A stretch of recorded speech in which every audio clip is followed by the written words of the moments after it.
We know the state of Israel will live on. We as Canadians. আপনি কি ভেবে দেখেছেন বছরের পর বছর ইসরায়েলকে অন্ধভাবে সমর্থন দেওয়া ইউকে, কানাডা আর অস্ট্রেলিয়া হঠাৎ করেই কেন ফিলিস্তিনকে স্বীকৃতি দিল? Je déclare que la France reconnaît aujourd'hui the Prime Minister formally recognised the state of Palestine.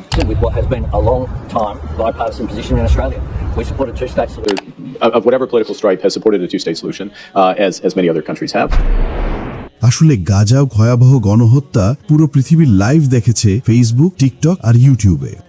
আগে মিডিয়া যা দেখাতো মানুষ তাই বিশ্বাস করত, কিন্তু এখন আর সেটা সম্ভব নয়। মানুষ নিজের চোখে দেখেছে ইসরায়েলি আগ্রাসন, তাই জনগণের চাপ আর আন্তর্জাতিক স্বার্থ মিলে পশ্চিমা দেশগুলোর অবস্থান পাল্টাতে বাধ্য হয়েছে। প্রশ্ন হলো, এটা কি শুধু কূটনীতি নাকি ইসরায়েলের পতনের শুরু?